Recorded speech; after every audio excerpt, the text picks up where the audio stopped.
नमस्ते। आज हमारे साथ एक लेखक नताशा शर्मा है। वह अपनी कहानी काका और मुन्नी हमें सुनाएंगे। नमस्ते, मेरा नाम नताशा शर्मा है और मैं एक लेखक हूँ। मैं बच्चों की कहानियाँ लिखती हूँ और मैंने करीब 20 कहानियाँ जो किताबों में बनी हैं लिखी हैं। और आज मैं आपको एक बहुत स्पेशल कहानी सुनाने जा रही हूँ। उसका नाम है काका एंड मुन्नी, काका और मुन्नी। और ये पंजाब की एक लोक कथा है। लोक कथा मतलब जो सदियों से सुनाई जा रही है। दादी, नानी, दादा, मम्मी, पापा अपने बच्चों को, ग्रैंड चिल्ड्रन को सुनाते हैं। और ये मेरे लिए बहुत स्पेशल है क्योंकि ये कहानी मेरी सास मेरे बच्चों को सुनाती थी और उन्होंने अपने परिवार में सब बच्चों को ये कहानी सुनाई थी। वो हिंदी और पंजाबी में सुनाते थे और मैंने ये कहानी को लेकर थोड़ी बदलाव करके मैंने ये कहानी इंग्लिश में, अंग्रेजी में लिखी थी और इसके चित्र भी बनाए थे। और आज मैं इस कहानी को आपको हिंदी में सुनाने वाली हूँ। जैसे मैंने कहा, इसको मैंने लिखा था, इसके चित्र मैंने बनाए थे और हिंदी में अनुवाद किया है वर्तुल आदिशेष डोंडियाल ने। आइए सुनिए। और हाँ, मेरे पीछे ये जो सारे पत्ते गिर रहे हैं ये इसलिए क्योंकि ये कहानी पंजाब में सेट है और वहाँ के गांव में, और गांव के आसपास जंगल था, खेत थे, तो थोड़ा सा माहौल बनाने के लिए आज हमारे पास ये लवली अच्छा सा बैकग्राउंड है। तो आइए सुनते हैं हम कहानी। पंजाब के किसी गांव में गेहूं के खेतों के पास एक गुलमोहर के पेड़ पर मुन्नी गौरैया अपने घोंसले के पास बैठी थी। अपने 3 अनमोल छोटे छोटे अंडों की निगरानी करती वह उनसे चूजों के निकलने का इंतजार कर रही थी। मुन्नी सुर्ख लाल फूलों को देखती खुश हो रही थी कि तभी ऊपर की डाल पर एक काला साया दिखा। वह गांव का लफंगा काका कौवा था। मुन्नी घबराकर ची ची करने लगी। तो ये है गुलमोहर का पेड़। और गुलमोहर के पेड़ में आजकल भी अगर आपके घर के आसपास या कहीं भी मुंबई में भी गुलमोहर का पेड़ है तो उस पर बहुत सुंदर लाल लाल फूल निकलते हैं। और ये बैठी है मुन्नी अपने घोंसले के साथ और काका कौवा ये रहा, काला साया। ए मुन्नी, परे हट, मैं तेरे अंडे खाने आया हूं, वह चहक कर बोला। मुन्नी समझदार गौराया थी। वह झटपट बोली, काका, किसी की क्या मजाल कि तुम्हारी बात ना माने, लेकिन मेरी एक विनती है। मेरे अंडों को खाने से पहले तुम जरा अपनी चोंच धो आओ, वह तो बहुत गंदी लग रही है। तो जैसे ही हमारे को खाने के पहले अपने हाथ धोने चाहिए थे, वैसे ही मुन्नी ने काका को कहा कि तुम जरा अपनी चोंच जो काफी गंदी लग रही है उसको जरा जाके धो आओ। काका खुद को बहुत बांका समझता था। उसे ये अच्छा नहीं लगा कि वह साफ सुथरा नहीं है, तो वो झटपट से उड़ता हुआ गया। और कहाँ गया? पानी के पास। वह झटपट से पानी की धारा के पास पहुंचा। वह धारा में अपनी चोंच डुबो ही रहा था कि धारा जोर से चिल्लाई। ये देखिए, उठ के धारा चिल्लाई जोर से और उसने बोला, काका रुको, अगर तुमने अपनी गंदी चोंच मुझ में डुबाई तो मेरा सारा पानी गंदा हो जाएगा। तुम एक कसोरा ले आओ, एक कटोरी सी ले आओ, उसमें पानी भरकर अपनी चोंच उसी में धो लो। चलो, धारा की बात सुनकर काका गांव के, किसके पास होगा कसोरा? गांव के कुम्हार के पास पहुंचा और उससे बोला। ये रहा कुम्हार और उसका देखो मिट्टी के लंबे लंबे सुराही से हैं, पर ये तो कौवे के लिए नहीं चलेगी, तो उसको एक स्पेशल कसोरा चाहिए था।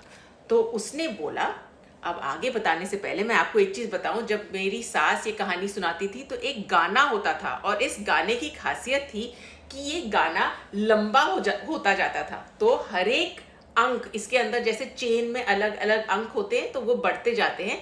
तो मैंने भी जब इंग्लिश में और फिर उसका जब अनुवाद हिंदी में हुआ तो उसी तरह का एक गाना सा लिखा। अब मैं आपको उसका पहला अंक सुनाने जा रही हूँ। काका ने कुम्हार को बोला, अजी ओ कुम्हार प्यारे, काका आया पास तुम्हारे, एक कसोरा तुम बनाओ जिसमें मैं पानी भर लाऊं, अपनी गंदी चोंच धुलाऊं, फिर खा लूं मैं मुन्नी के अंडे और काव काव चिल्लाऊं, ताकि सभी सुने और जान जाए मैं हूं सबसे बांका सबसे छैला कौवा। कुम्हार बोला, मैं तो बड़ी खुशी से तुम्हारे लिए कसोरा बनाऊं, लेकिन मुझे उसके लिए क्या चाहिए? मिट्टी की जरूरत है। तुम जरा फटाफट से मिट्टी ले आओ।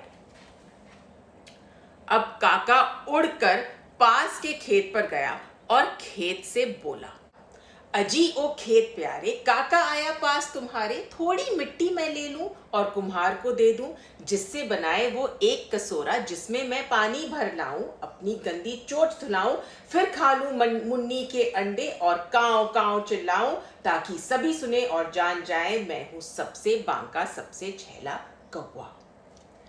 ये रहा मैदान, सूखा पड़ा हुआ था और बरसात अभी हुई नहीं है। मैदान ने कहा, मैं अभी सूखा सख्त हूं, मुझे खोदने के लिए फौरन कोई नुकीली चीज ले आओ। खेत बोला। तो काका उड़ता हुआ पूरी जगह गया और उसने कहा, वो जंगल में पहुंच गया। उसे नुकीली सींगों वाला एक हिरन दिखा। हम देखें अगर हमारे को आसपास कोई हिरन दिखता है। देखें इधर है क्या? ओ वो रहा हिरन। वाह, अच्छा, अब हमारे पास हिरन भी है। अब हम देखते हैं क्या होता है। तो वह हिरन को बोलता है, अरे दोस्त ओ हिरन प्यारे, काका आया पास तुम्हारे, अपना सींग मुझे दे दो, जिससे थोड़ी मिट्टी खोदूं और कुम्हार को दे दूं, जिससे बनाए वो एक कसोरा जिसमें मैं पानी भर लाऊं, अपनी गंदी चोंच धुलाऊं, फिर खा लूं मुन्नी के अंडे और काव काव चिल्लाऊं, ताकि सभी सुने और जान जाए मैं हूं सबसे बांका सबसे छैला कौवा। हिरन चिढ़ के बोला, अरे अकलमंद की पूंछ, जरा बता तो सही कि जब तक मैं जिंदा हूं मेरे सींग कैसे ले सकते हो? काका को जोरों से भूख लगी थी। वह तेजी से मंडराया, तभी उसे दो खतरनाक से कुत्ते दिखे। वहां आसपास दो कुत्ते बैठे हुए थे और काका फौरन उनके पास पहुंचा और उनकी खुशामद करने लगा। अजी ओ भैया कुत्ते प्यारे, काका आया पास तुम्हारे, आज तुम्हें दावत खिलवाऊं, मोटा ताजा हिरन दिखाऊं। बस सींग उसका मैं ले लूंगा, उससे थोड़ी मिट्टी खोदूंगा, मिट्टी कुम्हार को दे दूंगा, जिससे बनाए वो एक कसोरा जिसमें मैं पानी भर लाऊं, अपनी गंदी चोंच धुलाऊं, फिर खा लूं मुन्नी के अंडे और काव काव चिल्लाऊं, ताकि सभी सुने और जान जाए मैं हूं सबसे बांका सबसे छैला कौवा। इतनी गर्मी में तो ये सब बड़ा काम है, कुत्ते बड़बड़ाए। हिरन मारने के लिए हमें ताकत चाहिए। जाओ थोड़ा दूध ले आओ, फिर सोचते हैं। अब गांव में दूध कहां से मिलेगा? भैंस के पास। तो ये रही भैंस। अब काका उड़ता हुआ गांव में वापस गया भैंस के पास और भैंस को उसने जाके ये बोला। उसने कहा, नमस्ते भैंस दीदी प्यारी, काका आया शरण तुम्हारी, मुझको दे दो थोड़ा दूध, कुत्तों को पिलाने के लिए उनकी मदद चाहिए, हिरन को मारने के लिए उसके सींग मैं ले लूंगा, थोड़ी मिट्टी खोद दूंगा, मिट्टी कुम्हार को दे दूंगा, जो बनाएगा एक कसोरा जिसमें मैं पानी भर लाऊं, अपनी गंदी चोंच धुलाऊं, फिर खा लूं मुन्नी के अंडे और काव काव चिल्लाऊं, ताकि सभी सुन के जान जाए मैं हूं सबसे बांका सबसे छैला कौवा। सूखा पुआल खाकर दूध कहां से मैं दूं? जाओ थोड़ी रसीली मीठी घास खाने के लिए मिल जाए तो मैं जरूर तुम्हारे को दूध दे दूंगी, भैंस ने जवाब दिया। ये सुनकर काका उगी घास के ऊपर मंडराया और बोला, बहना मेरी और घास प्यारी, काका आया शरण तुम्हारी, चलो जरा तुम साथ मेरे, भैंस बेचारी है दुखियारी, भूसा खा खा सूख गई है, मुझे उसका दूध चाहिए कुत्तों को पिलाने के लिए, कुत्तों की मदद चाहिए हिरन को मारने के लिए। उसके सींग मैं ले लूंगा, थोड़ी मिट्टी खोद लूंगा, मिट्टी कुम्हार को दे दूंगा, जिससे बनाएगा वो एक कटोरा जिसमें मैं पानी भर लाऊं, अपनी गंदी चोंच धुलाऊं, फिर खा लूं मुन्नी के अंडे और काव काव चिल्लाऊं, ताकि सभी सुने और जान जाए मैं हूं सबसे बांका सबसे छैला कौआ। लेकिन घास ने कहा, तुम मुझे काटोगे कैसे? घास फुसफुसाई, पहले लोहार के पास जाओ, उससे एक हंसिया ले आओ, वो जो तेज धार वाली चाकू सी होती है जिससे घास काटते हैं, फिर मुझे काट लो और उसके बाद देखते हैं। काका को बहुत जोर से भूख लग चुकी थी। वह झटपटाता हुआ लोहार के पास पहुंचा और बोला, सलाम चच्चा लोहार प्यारे, काका आया पास तुम्हारे।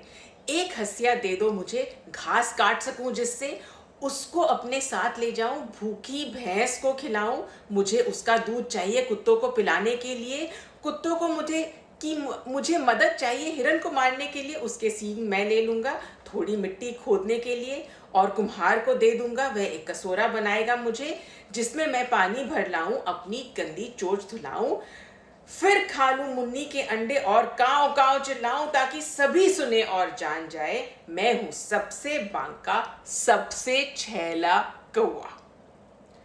बाकी सभी के तरह लोहार भी मुन्नी के अंडों को बचाना चाहता था। सब लोग काका को आगे भेज रहे थे क्योंकि सब लोग मुन्नी के अंडे बचाना चाहते थे। अभी तक समझे या नहीं?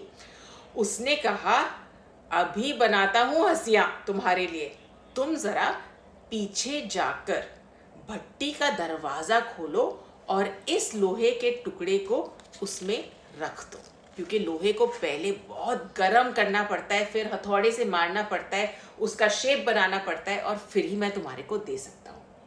काका ने खुशी खुशी भट्टी का दरवाजा खोला। क्या होगा अब?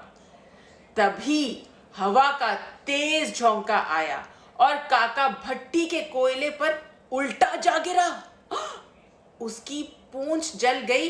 पूंछ की आग बुझाता काका चीखा, हाय हाय मेरा पुंजा सड़िया, ओए होए मेरा पुंजा सड़िया।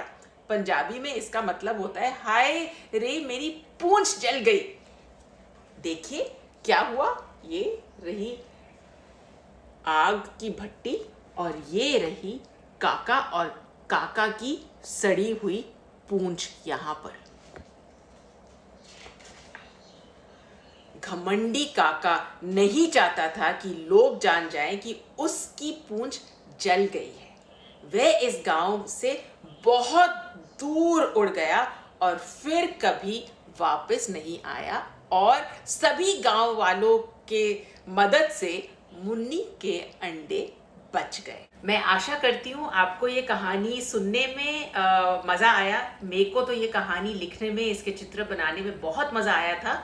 और मैं जाते जाते एक चीज़ आपको बताना चाहती हूँ। ये किताब के लिए जब मैंने चित्र बनाए थे, मैंने एक स्पेशल तरीके का यूज़ किया था, उसको कहते हैं कोलाज। कोलाज मतलब अलग अलग छोटी छोटी चीज़ें, चाहे कागज़ के टुकड़े, घर में रिबन, पुराना कपड़ा, मैगजीन के पेज, उसमें से अखबार में से अलग अलग आप टुकड़े काट के अलग अलग चीज़ों को जोड़ के एक नई चित्र बनाते हैं। तो मैं आपको एक दो फोटोग्राफ इस किताब के पेज आपको दिखाऊंगी अभी आगे, जिसमें मैं दिखाऊंगी मैंने क्या किया है। आप अपने आप भी घर पर ऐसे कर सकते हैं, और मुझे आशा है कि आप युवा अनस्टॉपेबल और सिद्धांत के साथ गेट सेट रीड का प्रोग्राम में कहानियाँ सुनते रहोगे, अपने आप पढ़ते रहोगे और लाइक करोगे, और आगे भी अपने इस चीज़ को हमेशा अपनी ज़िंदगी में रखोगे कि किताबों और कहानियों का मेल।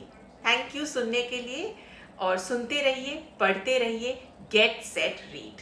तो जैसे कि मैंने कहा, आप इधर देखेंगे तो यहाँ पर पेड़ अलग अलग ब्राउन कागज़ से मैंने काटे हैं, और यहाँ पर दो अलग कागज़ हैं जो मैंने यूज़ किया उस पर ऐसे पौधे बनाने के लिए। सड़क यहाँ पर, और कुत्ते को देखिए तो हर एक पर छोटे छोटे कान, मुंह, आंख, सब अलग अलग कागज़ मैंने काट के इनको जोड़ा है, और इसे कहते हैं कोलाज।